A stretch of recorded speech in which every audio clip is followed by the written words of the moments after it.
everybody. In this video, I am going to talk about some things that you can expect to experience when you travel to any new country. Some people call them culture shock. I choose to call it the process of acculturation. But basically what that means is the process through which you get familiar with another new environment. That could be any new environment. Nothing is set in stone. Some people can get used to a new environment very, very quickly. Some other people, it takes them a long time. And some people really have a really difficult time adjusting to changes. The first thing that you will probably experience when you change in a new environment is excitement.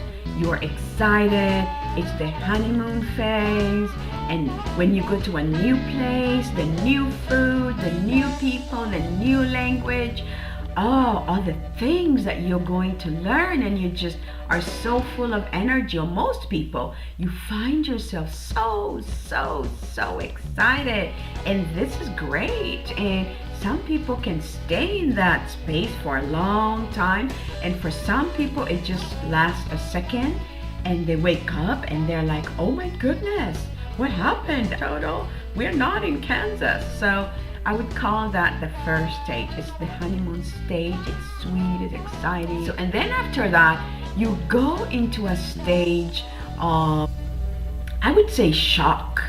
When you realize I cannot even ask for basic food. I can not go to the store and ask, can I have that cookie, because I don't know how. I don't understand the money, and everybody is looking at me strange. So you're kind of shocked. And some people get a little depressed. Some people really depressed.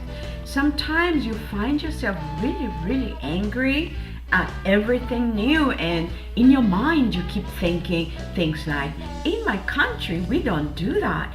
In my country people do this. But it's all normal. It's you just realizing, my goodness, I really have left home. Shock. I guess that's where the culture shock comes in. When you're in that phase, just, call home, because let people outside of the new culture know that it's hard. You're having a really difficult time. Ask people to send you care packages. Call you. Find a group of people that you can speak your own language with. Find another group of international people. They know what you're going through.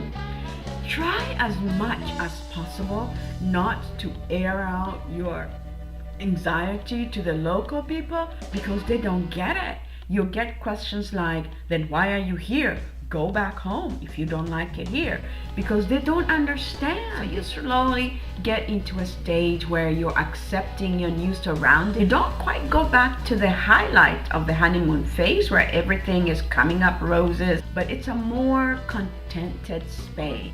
At this time, you know where to go hang out. You have a couple friends. You know how to make yourself feel better. You know how to get on YouTube and YouTube other foreigners and see what kind of experience they're having. It's awesome. YouTube has everything you need, from the excitement of a new place to people like really totally pissed off in the area they are, and then they're like, no, I am loving this. So you can see all of that, and you're like, I am not by myself. And then after that, you're beginning to accept. You find it easier to absorb more of the language, more of the cultural norm, and more you find that you're not comparing too much. It's better in my country because we do this. Now you're like, okay, this is what they do here. While I'm here, I'm gonna do that here, But that's really easier said than done, especially when you're in the culture shock phase. You do not want anything to do with your new culture at that time. And then the final stage, and this takes a long time for many people, especially for adults. For kids, it's not that difficult, or most kids, I should say that. For many people, they take a long time to get the assimilation stage, and that's where you're almost like a local. You speak the language, you're comfortable with everything people do, you know what your culture is, and you know what this new culture is, And you kind of go back and forth. In your home you are one way, when you're outside you're another way. So you're assimilating. Everything is beginning to make sense, to blend in. And even if you look different, it's no longer a big issue, and you get really comfortable. It takes a while. And usually that happens when you can speak the language pretty well. For most cultures that at least I have been to, once you can speak the language, people feel comfortable with you because now they can relate to you and you can relate to them. When you don't speak the language, the other people, they really don't know what to do. You're more or less like a guest, and they treat you like a guest. Some things make a huge difference in how you assimilate, and one of them is your attitude.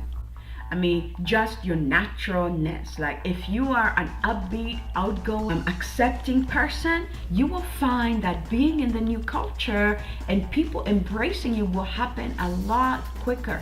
But if you're the kind of person who is reserved and you tend to take your time around places, getting to know things, getting to know people, you will find that for the most part, people will also be the same with you, and you might feel lonely. You might feel the culture shock aspect a whole lot more than somebody who is outgoing. The other part is trying to learn the language. You do not have to be perfect, but everybody, no matter where you are in the world, they're touched when you try to learn something about them. They feel appreciated because people feel very awkward around foreigners, but that's not unusual. Everybody feels awkward around people they don't know. Newcomers will see that. People might look down when you pass by them, or when you try to ask them a question, they turn away. In their mind, it's like, please don't talk to me. I hope they're not coming to talk to me. As they see you going toward them with a little map pointing. If you're a person of color like myself, just know, no matter where you outside of Africa or the Caribbean or other predominantly diverse cultures, and that's true too. If you are a white person going to a predominantly non-Caucasian environment, people will stare at you. Some people will want to touch you. Everybody wants to touch my hair. They ask questions about my hair. They ask questions about my skin. As a child, I would see these white people and I felt the same way. Like, oh my God, I can see the veins. I can see blood. It's green in there. So real curiosity, but it is not a bad thing. It's just people being people. Like, people look and they ask questions, and those who have Western television, they have certain ideas about who you might be.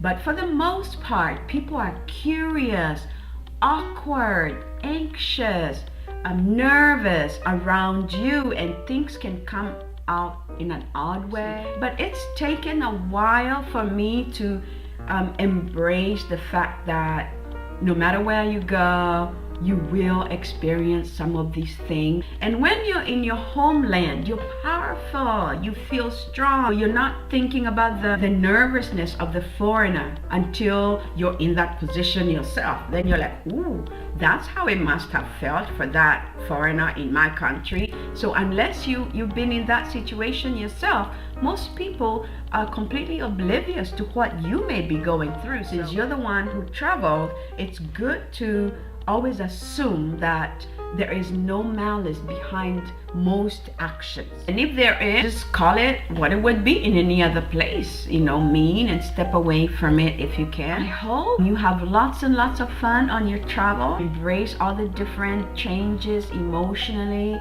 And bon voyage, and enjoy your new home.